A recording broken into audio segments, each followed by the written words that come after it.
Dear Kuya Poy, ako po si Joshua, 33 years old mula dito sa Pampanga. Ang totoo po niyan ay kakakasal lamang namin ng wife ko na si Tony. Hindi ko alam kung mababaw ang problemang ilalapit ko sa inyong programang Heart to Heart. Pero sa tingin ko naman, lahat ng mister o mga asawang lalaki ay pangarap ito. Pinakasalan ko ang wife ko out of love. As in, head over heels ako sa kanya, Kuya Poy. Kung hindi po nyo kasi na itatanong, ay model itong si Tony ng mga sasakyan. Isa pa, nagtrabaho rin siya sa isang casino, kaya naman sobra niyang inaalagaan ang figure niya. Una pa lang ay sinabi na sa akin ng asawa kong si Tony na mapag-uusapan po namin ang pagpapamilya in the future.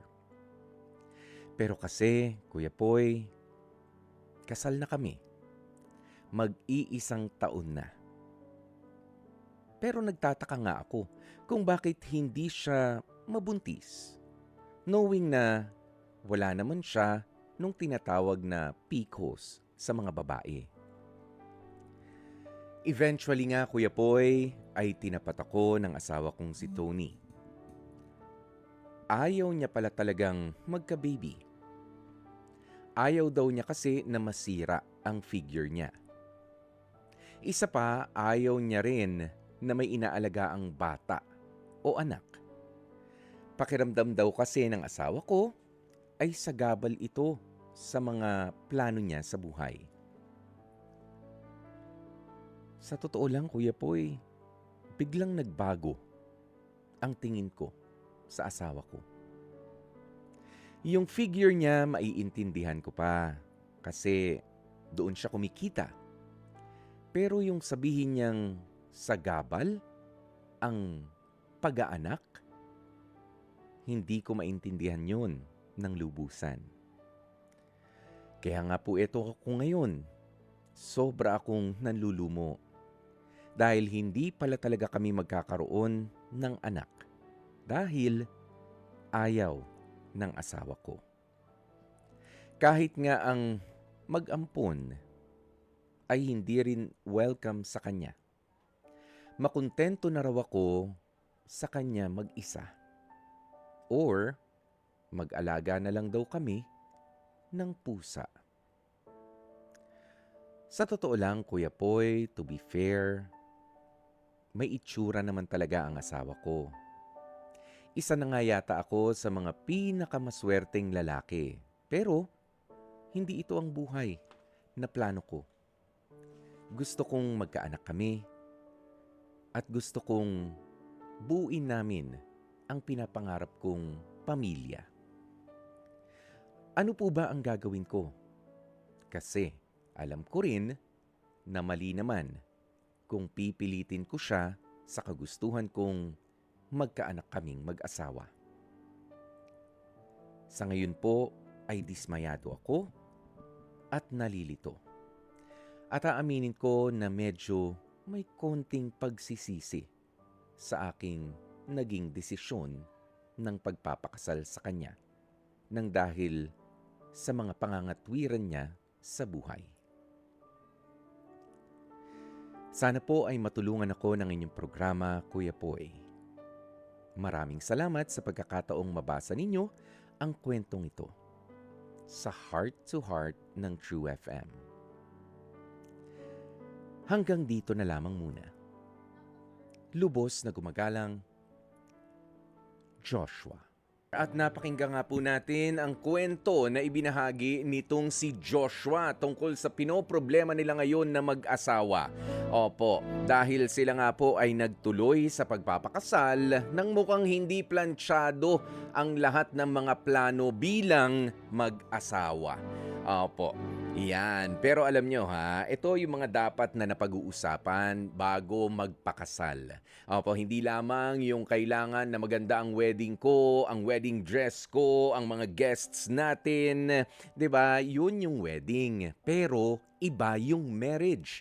Iba yung kayo na lang talaga yung magkasama. At isa nga po sa mga importante na nalalampasan ng ilan sa mga nagpapakasal, 'di ba? Lalo na kapag excited na eh. Oh, in love naman. Nga lang yung pagpaplano ng kanilang pamilya. Eto na nga ang nasa harapan na problema nitong si Joshua at ng kanyang asawa na si Tony dahil mukhang doon sa bagay na yun ay hindi sila iisa ng direksyon. Ang gusto nitong si Joshua ay mag-umpisa na sila ng pagpapamilya. Samantala ito naman si Tony ay ayaw pa at okay lang naman minsan kapag ka ayaw pa ng babae na siya ay magkaanak. Okay lang yan ha. Ito sinasabi ko dahil karapatan, 'di ba? Your body, your rules. Ayan, meron naman mga tao na ganyan. Merong mga couple na sige magpapakasal tayo pero mag-aanak tayo after 3 years, after 5 years pa.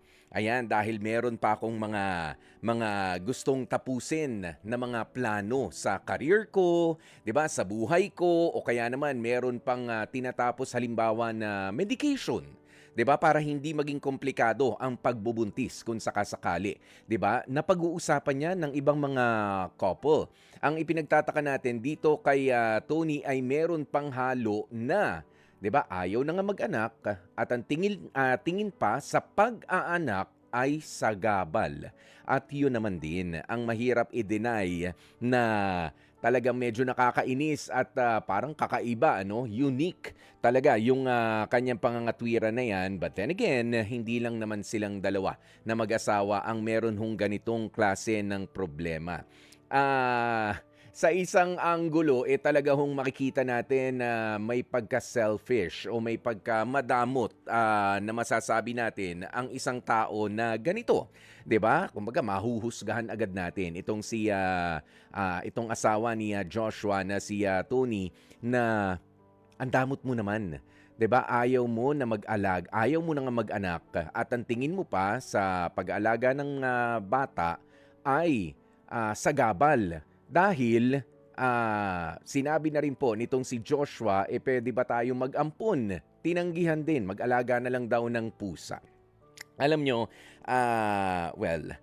ganyan talaga kakomplikado ang mga desisyon na mga ginagawa natin. Nga lang, mas maganda na itong ganitong klase ng mga kwento ay maging paalaala sa lahat ng mga in love na mga couples dyan. 'Di ba? Na hindi lamang yung pagpapakasal ang ating pinaplano. Ang pinaplano rin natin ay yung pagsasama na mismo. Kasama dyan, yun ngang kailan tayo mag-aanak, mag-aanak ba tayo, hanggat maaari, ilan ba ang kaya natin, 'di ba? Yung mga ganoon. At seryoso na kailangan pinag-uusapan 'yan.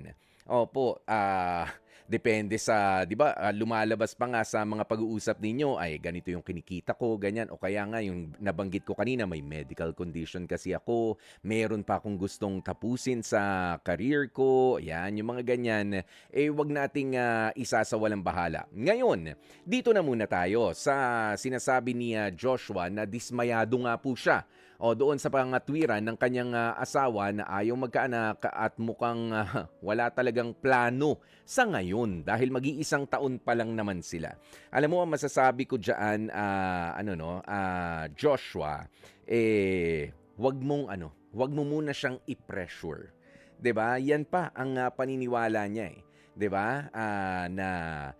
Syempre katawan niya yan, karapatan niya rin kahit nga kayo ay mag-asawa na, bagaman kapag ka mag-asawa na kayo ay may karapatan ka na rin.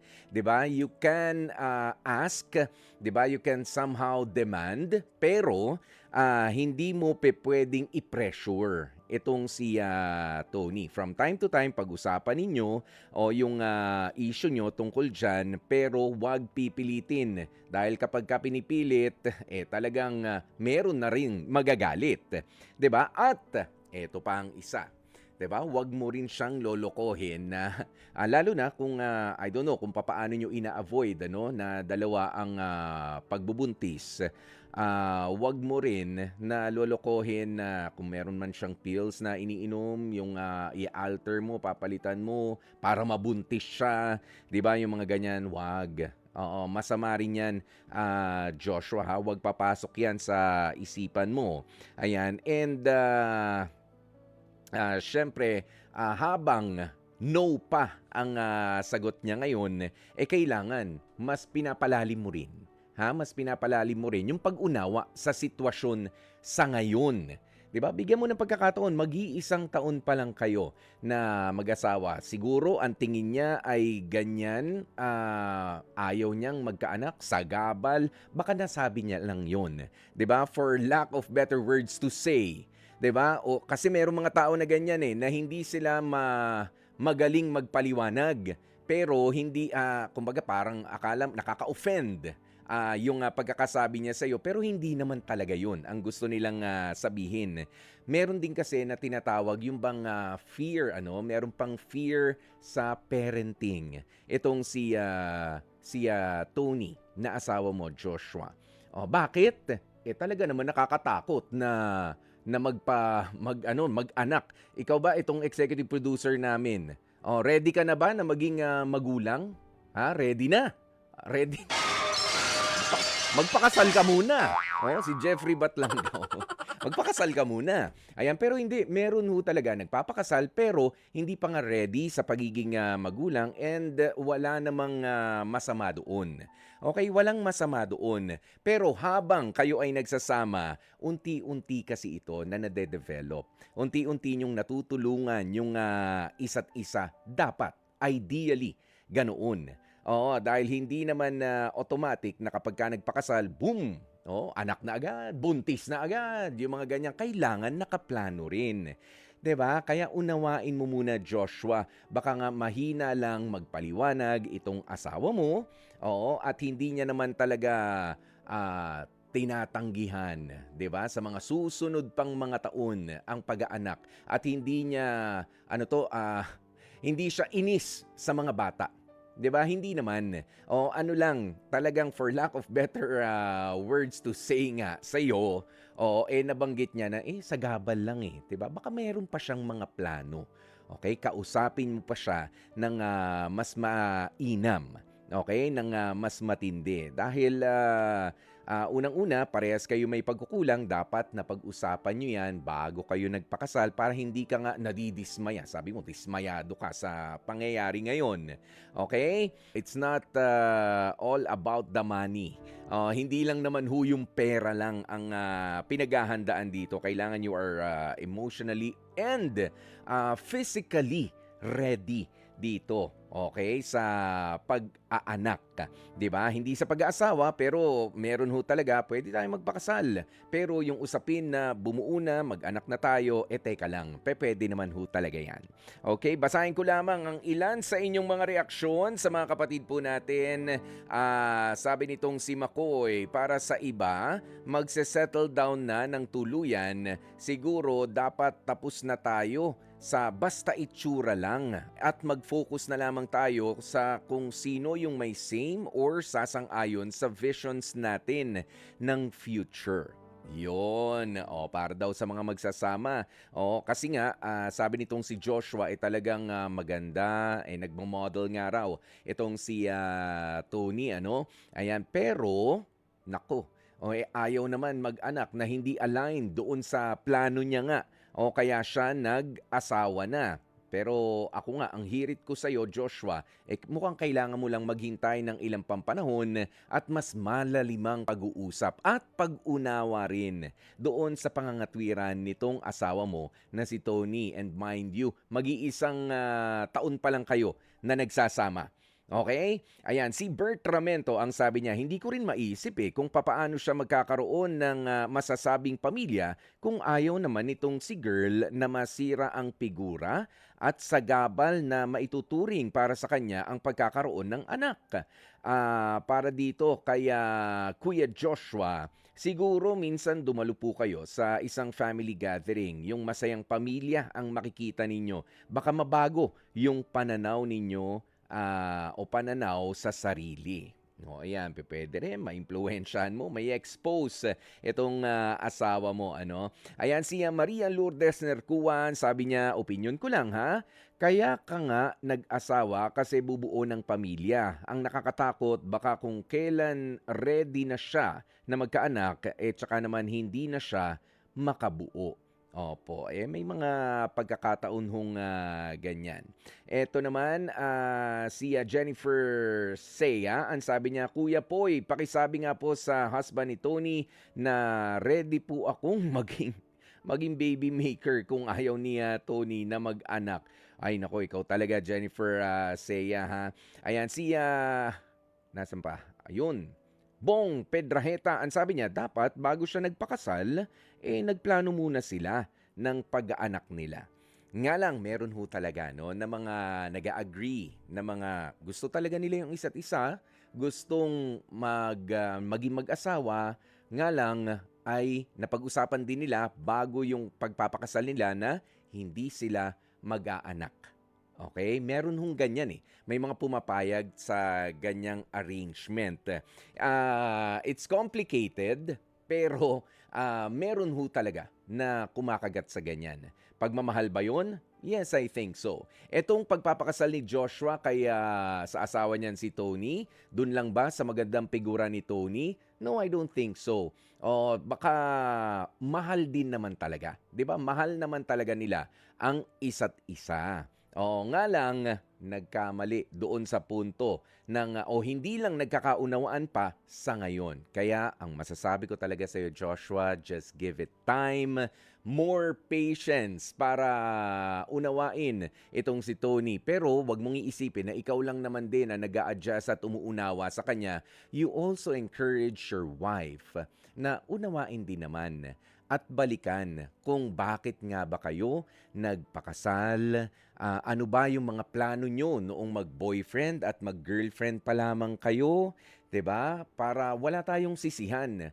'di ba? Wala tayong masasabi na niloko mo ko kaya nga pinakasalan kita O kasi sabi mo mag-anak tayo, magaganito tapos nung nagkaroon na tayo ng marriage contract, eto na, kasal na tayo, sasabay sabihin mo, hindi pa pwede. 'Di ba? O yan. O, pwede kayong mag-usap din talaga ng kalmado, masinsinan, at yung punong-puno lang ng pag-unawa sa isa't isa. Joshua, huwag ka munang magmadali.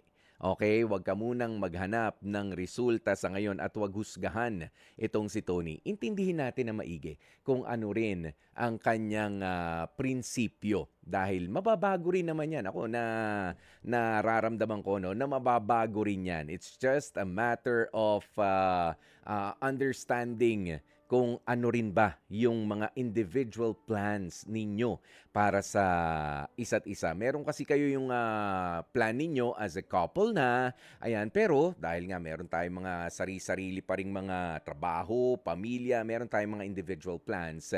At ang pinakamaganda rin dyan ay alamin mo ano ba ang ikinakatakot nitong asawa mo. Baka hindi galit, hindi inis, ang kailangan ngayon ng asawa mong si Tony, kundi pangunawa at pagdamay doon sa takot niya sa parenting. Parehas kayong matuto, parehas kayong mag-aral, parehas kayong magsaliksik at magtanong-tanong sa kanilang mga meron ng pamilya. At sasabihin ko na sa inyo, hindi talaga madali. At least for the first 20-25 years ng pag-aanak, hindi madali. Pero hindi lang rin naman ang hirap ay nandun sa pera, sa kahandaan natin financially. No, you also have to be emotionally, spiritually, and physically ready sa pag-raise ng mga bata. Ganun yan. Marami marami tayong mga kailangang paghandaan din. Kaya baka ikaw rin ay mas lalo mo ring maunawaan, Joshua, kung saan nanggagaling itong asawa mong si Tony sa sabayan ninyong pagsaliksik sa kung papaano nga ba ang maging parents in the future. Mga kapatid, dito tayo sa totoo. Dito na tayo sa True FM. Mag-subscribe at mag-follow na sa social media accounts at True Network PH sa FB, Instagram, X na dating Twitter, YouTube, TikTok, and podcasts.